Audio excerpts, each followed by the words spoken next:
Selamat sore untuk rekan-rekan wartawan semua yang hadir pada sore hari ini.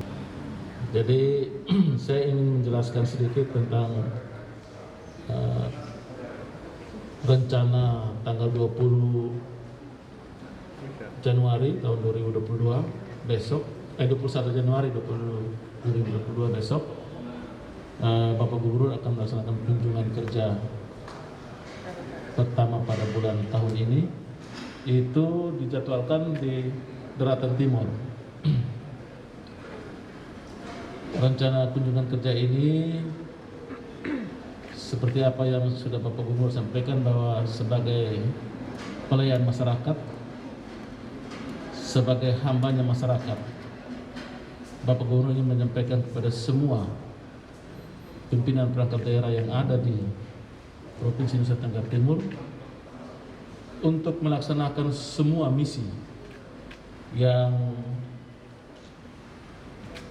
menjadi misi pemerintah Provinsi Nusa Tenggara Timur kepada masyarakat.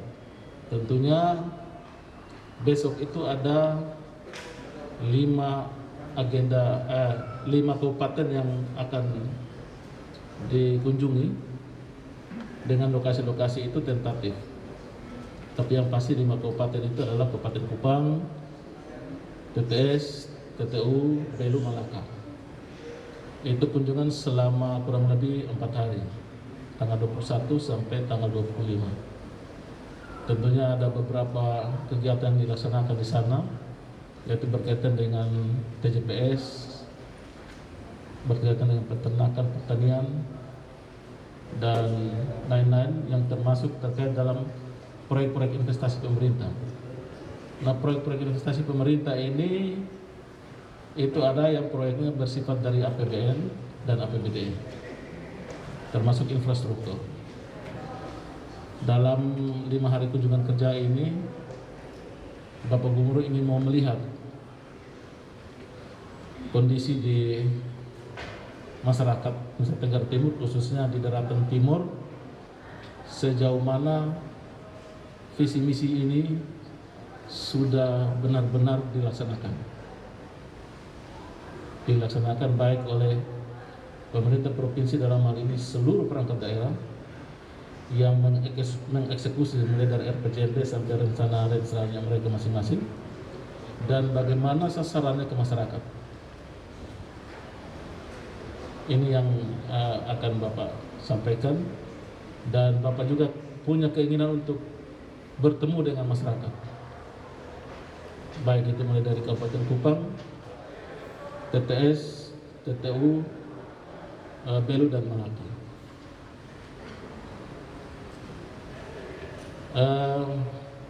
Teman-teman wartawan sekalian, Bapak Gubernur juga ingin mau melihat ada beberapa proyek kegiatan, baik itu yang dilakukan oleh masyarakat sendiri maupun yang dilakukan oleh pemerintah Provinsi Nusa Tenggara Timur. Tentunya yang berkaitan dengan apa yang biasa selalu disampaikan oleh Bapak Gubernur, bahwa prime mover itu, pariwisata menjadi prime move yang menggerakkan semua pelaksanaan kegiatan yang ada di pemerintah Provinsi Nusa Tenggara Timur. Maka terus ditekankan kepada perangkat-perangkat daerah agar tetap melaksanakan semua program kegiatan itu harus berbasis atau tetap melihat bahwa ada nuansa pariwisata di sana. Itu yang nanti akan dilakukan oleh Bapak Gubernur, termasuk ada pengresmian sekolah SMK, kemudian ada juga pencanangan pengresmian dari Bank NTT itu, ya, bantuan bagi masyarakat itu yang menjadi anak asuhnya Bank NTT kalau tidak salah. Itu juga akan dilaksanakan itu di beberapa kabupaten. Nah, ini yang akan dilakukan oleh Bapak Gubernur. Saya kira itu saja yang nanti menjadi agenda kerja Bapak Gubernur di tahun 2022 yang pertama, tapi ini juga akan menjadi kunjungan kerja kepada daratan-daratan yang lain, seperti daratan Sumba, daratan Flores, Alor, Sabu, dan Rote.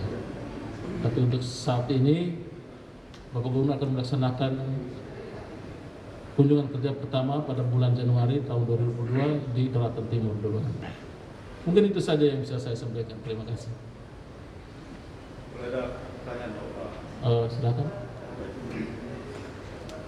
Terima kasih, saya Lawrence dari Selatan Indonesia. Siap. Terhadap dari apa yang dijelaskan Bapak As tadi, Bapak Pak Gubernur dalam kunjungan kerja 5 hari di Daratan Timur ini akan melihat beberapa proyek yang menjadi prioritas program dari Kementerian dan Pusat.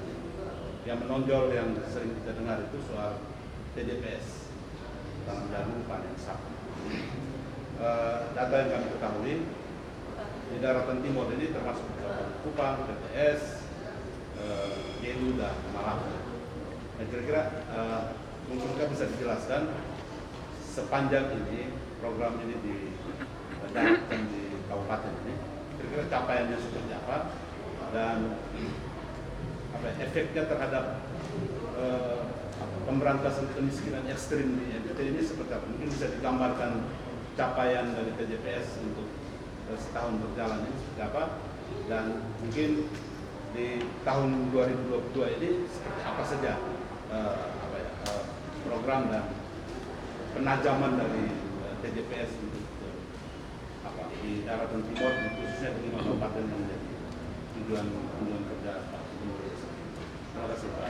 Ya, baik. Jadi begini, memang kita tahu bersama ya bahwa secara dunia dan nasional ini kan kita dilanda oleh beberapa persoalan besar. Yang pertama adalah COVID. Itu secara nasional kita tahu bahwa kita sedikit terpuruk dalam masalah ekonomi. Yang kedua, secara provinsi di Nusa Tenggara Timur ini setelah COVID itu ada badai seroja, kemudian dihantam lagi oleh COVID, dan sekarang ini kita tahu bahwa ada lagi katanya satu virus yang baru namanya Omicron. Tentunya ini menjadi masalah besar bagi pemerintah, bukan berarti menyurutkan tersurutnya pemerintah itu dalam melaksanakan program-programnya. TJPS itu sudah dilaksanakan secara efektif, yang dilakukan sebagai salah satu program prioritas Bapak Gubernur. Namun memang ada kendala-kendala di sini karena memang kondisi keuangan kita yang cukup sangat berpengaruh sekali terhadap program-program ini. Tetapi tetap kami upayakan, pemerintah Bapak Gubernur tetap mengupayakan mendorong semua perangkat daerah yang terkait dalam TJPS. Jadi itu ada integrasi, jadi bukan saja peternakan sendiri di dalam, tapi termasuk dari pihak-pihak lembaga-lembaga pendidikan, perguruan tinggi, kemudian dari perangkat daerah yang terkait, itu terus berpacu untuk menjawab rencana baik dari Bapak Gubernur untuk TJPS ini menjadi salah satu unggulan pemerintah provinsi dalam menjadikan NTT ini menjadi NTT yang baik dan sejahtera. Memang kami dan kita semua merasakan bahwa dengan kondisi yang terpuruk ini banyak dana yang tersedot habis di dalam penanganan COVID. Ini yang membuat sedikit terkendala kita dalam melaksanakan program ini, tapi tetap menjadi optimis bahwa ini akan tercapai dalam sasaran-sasaran. Terima kasih. Mungkin itu saja. Ya. Satu lagi Pak. Saya Kekson dari Victorinews Pak. Siap. Ini Bapak mungkin nanti bisa disampaikan ini sejak sejak kepemimpinan Gubernur Victor ini kan beliau ini kalau mau dibilang terkenal ya gaya-gaya belusukan ini ke daerah-daerah. Nah sejauh ini kita tidak bisa hitung lagi jumlahnya berapa banyak yang kunjungan kerja di pulau-pulau ini. Nah, mungkin ada data yang bisa disampaikan sampai hari ini berapa kali gubernur melakukan kunjungan ke daerah-daerah itu? Oh ya, baik. Memang perkunjungan Bapak Gubernur ini ada tercatat, pasti ada tercatat pelaksanaan kegiatannya sampai ke daerah-daerah. Tetapi memang beliau terbiasa melaksanakan tugas itu, silakan yang mau tahu, tapi beliau tetap Bapak Gubernur tetap punya prinsip bahwa sebagai pelayan masyarakat dia setiap saat ada di masyarakat. Itu kami juga tidak bisa menghitung berapa banyak, karena jadwal beliau ini kadang-kadang sesuai dengan agenda tapi bisa juga di luar agenda. Ini yang membuat kami bisa mencatat, nanti akan disampaikan, nanti ada catatannya, nanti bisa diminta. Tapi yang pasti bahwa sebagai pelayan masyarakat, kapan saja Bapak Gubernur setiap saat ada di masyarakat. Sehingga Bapak Gubernur ingatkan kepada kami semua, pimpinan perangkat daerah, bahwa kita bukan pemimpin yang amtenar, tapi pemimpin yang hamba masyarakat. Itu menjadi catatan kita. Sehingga kami semua ini punya prinsip bahwa kami adalah pelayan masyarakat, bukan pemimpin yang amtenar. Terima kasih. 5 hari ini, 5 kabupaten ini mulai dari mana, Pak? Ya, agendanya itu mulai dari Kabupaten Kupang, berakhir di Malaka. Terima kasih. Mungkin tadi disampaikan, saya mungkin dari TVRI. Tadi disampaikan bahwa Pak Gub menegaskan bahwa semua kegiatan itu harus bernuansa pariwisata, karena program Pak Gub bahwa pariwisata adalah driver pembangunan di NTT. Nah, selain nuansa pariwisata, apakah dalam tahun 2022 ini ada kegiatan berupa pembangunan pariwisata di Pulau Timur itu sendiri? Mungkin peningkatan kapasitas jumlah objek wisata dan juga potensi-potensi wisata yang ada di Pulau Timur. Terima kasih. Kalau di Pulau Timur ini kan potensi wisatanya banyak ya. Sehingga pastilah apa yang disampaikan oleh Bapak Gubernur bahwa pariwisata menjadi prime mover itu terus akan dilaksanakan, bukan saja di Pulau Timur tapi di seluruh Nusa Tenggara Timur, baik itu daratan Sumba, daratan Flores maupun Sabu, Alor dan Rote. Itu setiap saat ada dan memang harus dilakukan. Ya. Baik, mungkin itu saja.